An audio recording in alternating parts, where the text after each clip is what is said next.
अस्सलाम वालेकुम dear students, मैं हूं फैसल सकलैन क़ज़ाफ़ी और आप देख रहे हैं channel of M Science Academy. आज का जो हमारा टॉपिक है वो है energy store in a capacitor, कि कैपेसिटर में हम एनर्जी किस तरह स्टोर करेंगे, किस फॉर्म में एनर्जी स्टोर होती है, इसके बारे में बात करेंगे।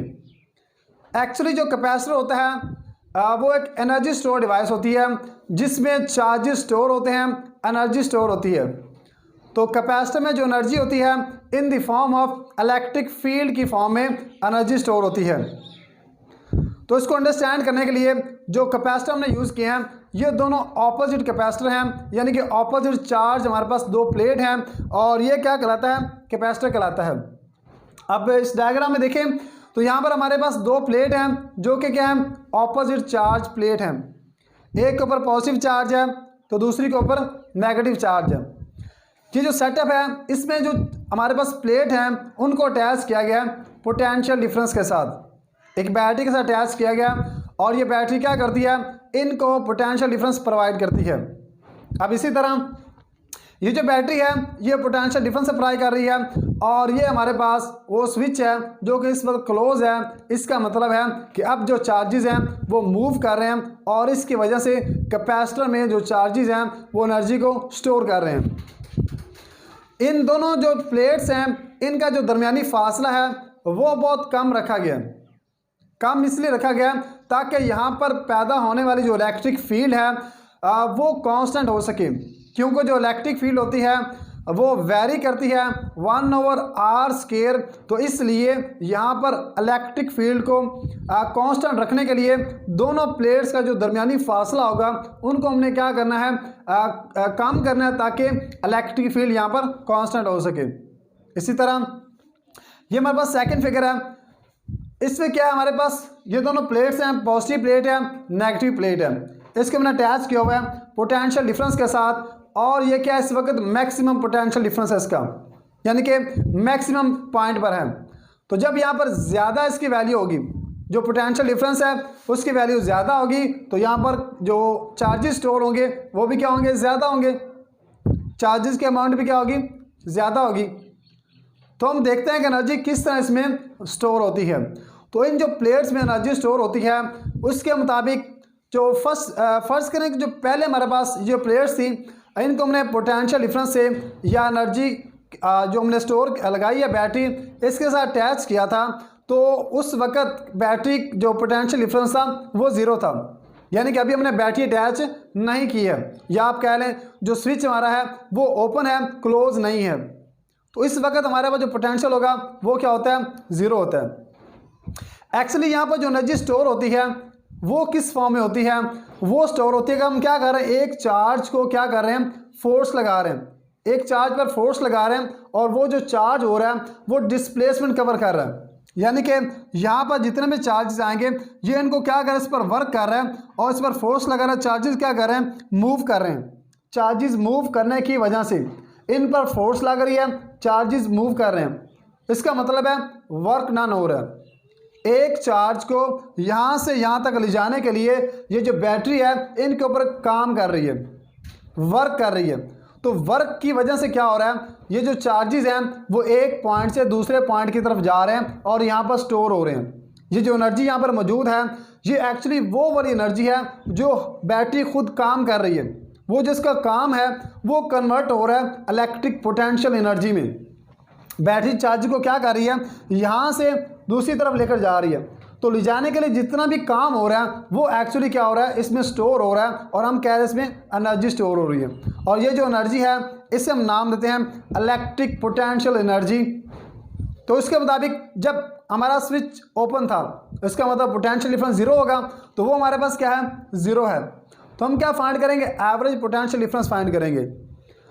तो जो फर्स्ट था वो ज़ीरो था, इसके बाद जब हमने इसको लगाया है, अप्लाई किया है, बैटरी यूज़ की हमने, तो पोटेंशियल डिफरेंस मैक्सिमम होगा, ज़्यादा से ज़्यादा होगा और उसकी वैल्यू किसके बराबर है, उसकी वैल्यू बराबर है V के।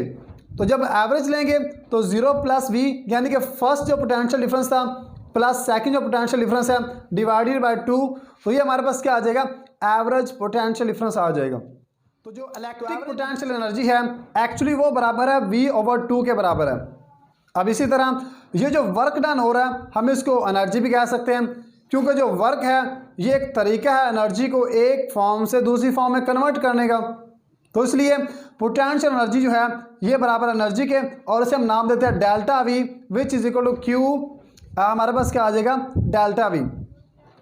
तो ये क्या है पोटेंशियल एनर्जी, यानी कि ये हमारे पास मौजूद है वैल्यू, तो हम यहाँ पर पुट करेंगे तो हमारे पास क्या आ जाएगा Q मल्टीप्लाई बाय V/2। यहाँ पर Q चार्जेस हैं। ये इक्वेशन बता रही है कि उन पर वर्क हो रहा है, जो बैटरी है उन पर वर्क कर रही है, किसके ऊपर कर रही है, चार्जेस के ऊपर वर्क कर रही है। तो इसी तरह चार्जेस को एक फॉर्म से दूसरी फॉर्म यानी कि एक जगह से दूसरी जगह ले जाने के लिए बैटरी जो काम कर रही है वो बराबर है वर्क के। इसी तरह डेल्टा V बराबर है V/2 के, चूँकि हमने यहाँ पर फाइंड किया है कि delta V is equal to V/2 के बराबर है। तो अभी हमारे पास क्या आ जाएगा 1/2 Q इंटू V के बराबर आ जाएगा। तो ये क्या है, हमारे पास एनर्जी है, पोटेंशियल एनर्जी है, जिसे हम नाम देते हैं इलेक्ट्रिक पोटेंशियल एनर्जी। जो चार्जेस हैं उसकी पोटेंशियल एनर्जी 1/2 QV। तो चूँकि यहाँ हम कैपेसिटर यूज़ कर रहे हैं फॉर कैपेसिटर के लिए, कैपेसिटर के लिए हमारे पास क्या है Q is equal to CV के बराबर है। जो Q है वो डायरेक्टली प्रोपोर्शनल है V के, यानी कि जितना ज़्यादा पोटेंशियल डिफरेंस होगा इतने ज़्यादा चार्जेस डिपॉजिट होंगे इन प्लेट के ऊपर। तो इस क्वेश्चन के मुताबिक Q is equal to CV, तो यहाँ से Q की वैल्यू हमारे पास है जो कि CV के बराबर है। तो हम ये वाली इक्वेशन यहाँ पर वैल्यू पुट करेंगे Q की, तो हमारे पास आ जाएगा 1/2 CV इंटू V।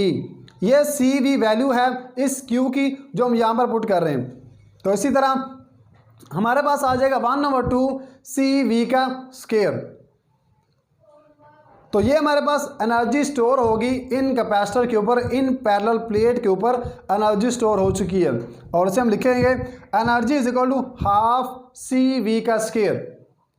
एक्चुअली ये जो इक्वेशन है ये हमारे पास रिजल्ट है, किसी भी कैपेसिटर में एनर्जी स्टोर इतनी होती है जो कि बराबर होती है हाफ CV का स्क्वायर। ये इक्वेशन क्या बता रही है, ये इक्वेशन बता रही है ये जो एनर्जी होती है ये डायरेक्टली प्रोपोर्शनल होती है कैपेसिटेंस के, यानी कि जिस कैपेसिटर की ज़्यादा कैपेसिटेंस होगी, ज़्यादा एबिलिटी होगी, ज़्यादा पावर होगी, तो उसकी यानी कि चार्ज को स्टोर करने की एबिलिटी जो होगी वो ज़्यादा होगी, सलाहियत ज़्यादा होगी, तो उसकी एनर्जी भी क्या होगी ज़्यादा होगी। और इसी तरह उसका पोटेंशियल डिफरेंस भी ज़्यादा होगा, तो डेफिनेट है एनर्जी भी क्या होगी ज़्यादा स्टोर होगी। तो ये हमारे पास रिलेशन है एक कैपेसिटर का, जो कैपेसिटर होता है वो एनर्जी को किस तरह स्टोर करता है, एक कैपेसिटर एनर्जी को किस तरह स्टोर करता है, तो इस तरह वो एनर्जी को स्टोर करता है, उसकी वैल्यू ये देखने जा रहे हैं कि इलेक्ट्रिक फील्ड की मौजूदगी में कैपेसिटेंस कितनी होती है, यानी कि energy store in the form of electric field. जैसा कि हमने बताया है कि ये जो एनर्जी स्टोर होती है in the form of electric field store होती है। तो अगर ये बात सच है तो फार्मूला भी इसको शो होना चाहिए, पता होना चाहिए फार्मूला में भी कि ये जो एनर्जी है इन टर्म्स ऑफ क्या आई है इलेक्ट्रिक फील्ड आई है। तो उसको अंडरस्टैंड करने के लिए ये जो हमने रिजल्ट निकाला था E is equal to 1/2 CV का स्क्वायर। अब इसमें हमने क्या करना है, दोनों वैल्यूज पुट करनी है, C की भी और V की भी। तो यहाँ पर जो C है एक्चुअली वो कैपेसिटेंस है, कैपेसिटेंस के बारे में बता रहा है। तो ये कैपेसिटेंस उस वक्त की है, यानी कि मैक्सिमम कैपेसिटेंस है जब हम क्या करते हैं कोई डाइलेक्ट्रिक इंट्रोड्यूस करवा देते हैं, कोई इंसुलेटिंग मीडियम इंट्रोड्यूस करवा देते हैं, तो उस वक्त की जो कैपेसिटेंस है वो हम यूज़ करेंगे। यानी कि इन दो प्लेट्स के दरमियान हम क्या यूज़ कर रहे हैं, कोई डाइलेक्ट्रिक यूज़ कर रहे हैं। तो डाइलेक्ट्रिक यूज़ करने के बाद हमारे पास जो कैपेसिटेंस आती है वो एक्चुअली बराबर होती है C is equal to A epsilon naught epsilon R over D के बराबर होती है। तो ये हमारे पास क्या है कैपेसिटेंस ऑफ पैरेलल प्लेट है जब इनके दरमियान कोई भी मीडियम मौजूद होता है, डाइलेक्ट्रिक मौजूद होता है, उस वक्त जो हमारे पास कैपेसिटेंस आती है इन पैरेलल प्लेट कैपेसिटर की, तो वो बराबर है C is equal to epsilon naught epsilon R A over D का स्क्वायर। तो ये हमारे पास C की वैल्यू आ चुकी है जो कि हमने प्रीवियस लेक्चर में फाइंड की थी। अब इसी तरह V जो है, चूँकि यहाँ पर दोनों जो प्लेट्स हैं उनका दरमियानी फासला बहुत कम रखा गया है, तो फासला कम है जिसे हम D से डिनोट करते हैं। तो यहाँ पर चार्जेस की मौजूदगी की वजह से इलेक्ट्रिक फील्ड भी है, पोटेंशियल डिफरेंस भी है। तो इलेक्ट्रिक पोटेंशियल के फार्मूले से हमने देखा था कि इसका जो रिलेशन है VDE का वो बराबर है V is equal to ED। तो इस क्वेश्चन के मुताबिक V is equal to ED है, V बराबर है ED के। तो यहाँ से V की भी वैल्यू हमारे पास आ चुकी है, इसी तरह हमारे पास वैल्यू जो है वो C की भी आ चुकी है। तो सिंपली हमने क्या करना है, ये जो दोनों वैल्यूज़ हैं पुट करनी है इक्वेशन नंबर इसमें। तो यहाँ पर पुट करेंगे C बराबर इसका है तो वैल्यू यहाँ पर पुट करेंगे। इसी तरह V बराबर हमारे पास ED क्या है, यहाँ पुट करेंगे, चूँकि यहाँ पर V का स्क्वायर है इसलिए इसका भी स्क्वायर आ जाएगा। तो हमारे पास रिजल्ट क्या आएगा, 1/2 जो कि वैसे फार्मूले में है। इसी तरह A epsilon naught epsilon R over D और साथ हमारे पास क्या E का स्क्वायर और D का स्क्वायर। चूँकि V का स्क्वायर था इसलिए यहाँ पर क्या आया है, E का स्क्वायर आया है और D का भी स्क्वायर आया है। तो यहाँ से एक D जो है वो D से कैंसिल हो जाएगा, यानी कि यहाँ पर जो एक D है ये वाला स्क्वायर हमारे पास इससे कैंसिल हो जाएगा। तो हमारे पास आ जाएगा 1/2 A epsilon naught epsilon R and D के बराबर है। तो ये हमारे पास एनर्जी आ चुकी है in the form of electric field. आप इस फार्मूले में देख सकते हैं कि इलेक्ट्रिक फील्ड मौजूद है, energy is equal to half epsilon naught epsilon R और साथ क्या है E मौजूद है। ये जो एनर्जी हमारे पास मौजूद है तो ये बराबर किसके है, half epsilon naught epsilon R A और साथ क्या है D है। तो यहाँ से E भी हमारे पास मौजूद है जो कि क्या बता रहा है कि ये जो एनर्जी है in the form of electric field में स्टोर हुई है। इसमें जितनी भी एनर्जी स्टोर हो रही है वो एक्चुअली इलेक्ट्रिक फील्ड की फॉर्म में स्टोर हो रही है, जो कि हम इस फार्मूले से देख सकते हैं। तो इसी तरह नेक्स्ट हमारे पास है, हमने फाइंड करना है एनर्जी डेंसिटी।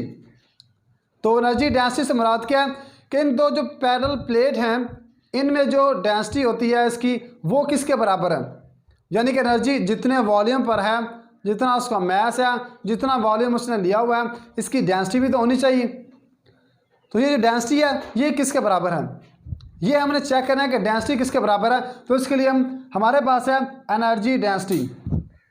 तो इसलिए हमारे पास जो AD यहाँ पर है एक्चुअली A और D ये क्या बता रहा है, वॉल्यूम को बता रहा है, क्योंकि एरिया बराबर होता है लेंथ मल्टीप्लाई AD है, एक्चुअली ये हमारे पास वॉल्यूम है, यानी कि ये हमारे पास जो A है और D है ये दोनों जो प्लेट हम यूज़ कर रहे हैं उन प्लेट का वॉल्यूम हमारे पास मौजूद है। तो AD हमारे पास वॉल्यूम है, इसको हम क्या लिख सकते हैं, वॉल्यूम लिख सकते हैं। तो इसी तरह A और D इनको हम क्या करने जा रहे हैं, वॉल्यूम लिख लेंगे। तो एनर्जी डेंसिटी किसके बराबर होती है, एनर्जी डेंसिटी बराबर होती है energy per unit volume is called energy density. यानी कि वो जो प्लेट्स हम यूज़ कर रहे हैं पैरेलल प्लेट जो है उसका जो वॉल्यूम है उसमें कितनी एनर्जी है, कितने हिस्से पर एनर्जी फैली हुई है, उसे हम नाम देते हैं एनर्जी डेंसिटी का।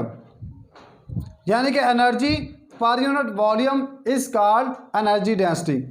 तो यहाँ पर हमारे पास एनर्जी मौजूद है जो कि बराबर है 1/2 एप्सिलॉन नॉट एप्सिलॉन R और साथ क्या है V है। ये V बराबर है A और D के, और इसी तरह इस यहाँ पर हम लिखेंगे ये वाली वैल्यू और इसी तरह नीचे हम लिखेंगे वॉल्यूम। तो यहाँ से ये जो वॉल्यूम है इस वॉल्यूम से कैंसिल हो जाएगा, यानी कि ये वाला जो वॉल्यूम है इस वॉल्यूम से कैंसिल हो गया। तो हमारे पास वैल्यू आ गई 1/2 एप्सिलॉन नॉट एप्सिलॉन R और साथ क्या है E का स्क्वायर। तो ये वैल्यू कैसे आई है, हमने एनर्जी डेंसिटी फाइंड करनी थी। तो एनर्जी डेंसिटी का फार्मूला होता है एनर्जी पर यूनिट वॉल्यूम। तो जो एनर्जी है वो बराबर हमारे पास ये वाली वैल्यू क्या है, हम यहाँ पर पुट करेंगे उसकी वैल्यू एनर्जी के फॉर्म में, और इसी तरह नीचे हमारे पास वॉल्यूम है। तो वॉल्यूम से वॉल्यूम क्या हो जाएगा, कैंसिल हो जाएगा। तो हमारे पास वैल्यू किसकी आ जाएगी, एनर्जी डेंसिटी आ जाएगी कि ये वो वाली एनर्जी है जो इतने वॉल्यूम पर फैली हुई थी, उसे हम नाम दिया एनर्जी डेंसिटी का।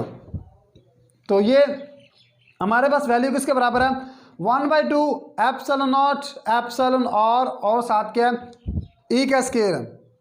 यहाँ पर एनर्जी डेंसिटी है वो भी डायरेक्टली प्रोपोर्शनल है ई के स्क्वायर के। इसका मतलब है एनर्जी डेंसिटी ज़्यादा करने के लिए इलेक्ट्रिक फील्ड इंटेंसिटी भी ज़्यादा करनी पड़ेगी। एनर्जी डेंसिटी ज़्यादा करने के लिए हमें ज़्यादा करना पड़ेगा उसमें मौजूद मीडियम, जो हम इंसुलेटिंग सब्सटेंस यूज़ कर रहे हैं वो ज़्यादा करेंगे तो एनर्जी डेंसिटी क्या होती जाएगी, ज़्यादा होती जाएगी। तो ये एक दूसरे के क्या है, डायरेक्टली प्रोपोर्शनल है।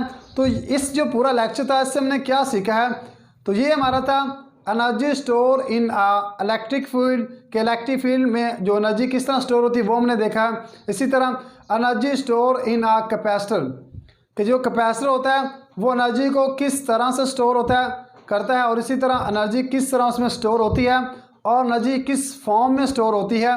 और लास्ट में हमने देखा था कि ये जो एनर्जी है एनर्जी डेंसिटी की फॉर्म में कैसे आती है। जो एनर्जी हमारे पास आई है ये एक्चुअली डेंसिटी की फॉर्म में कैसे आई है ये भी हमने देखा है। तो ये था हमारे पास आज का lecture energy store in a capacitor, जिसमें हमने ये देखा कि किस तरह से एक कैपेसिटर जो होता है वो एनर्जी को स्टोर करता है। तो उम्मीद है आपको ये लेक्चर पसंद आया होगा। शुक्रिया।